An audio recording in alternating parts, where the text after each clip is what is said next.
Amid the violence and turmoil, should the U.S. once again get involved in Iraq's security? Well, that's a question the White House and Congress are debating. The two branches met Wednesday to discuss U.S. options in Iraq. CCTV White House correspondent Jessica Stone has been monitoring these developments and joins us live with those details. Jessica.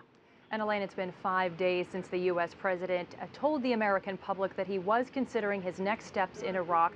Since that time, and even today, we have no firm decision by the White House on what those next steps will be. We also have no timetable for action. Meantime, Baghdad has formally asked today the United States government for airstrikes against those Sunni militants.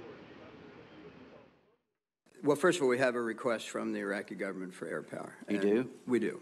And do you think it's in our national security interest to honor that request? It is in our national security interest to counter ISIL wherever we find them. After more than 10 years of U.S. military intervention in Iraq and Afghanistan, the White House that fought to end the war in Iraq must now face a war-weary public with a decision on whether and how to get involved again.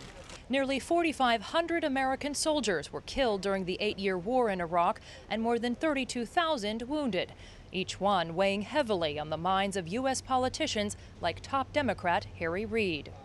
I do not support in any way putting our men and women in the midst of this civil war in Iraq. It is not in the national security interest of our country. It's not worth the blood of American soldiers. It's not worth the monetary cost to the American taxpayer. But top Republicans say the Islamic militants bearing down on Baghdad are a threat to U.S. national security and warrant a military response. They're holding ground, they're gaining weapons, they're amassing cash. All of that's very, very dangerous. So I do believe that airstrikes should be a part of any option laid on the table in conjunction of pushing forward Iraqi troops back into this fight.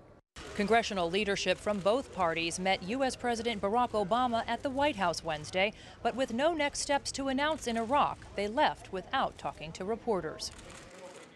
And in fact, Elaine, the only guidance that the White House continues to give the public is that it still is not considering putting any U.S. combat troops into Iraq. And Jessica, does President Obama have the authority to order military action in Iraq, or does he need congressional approval on this?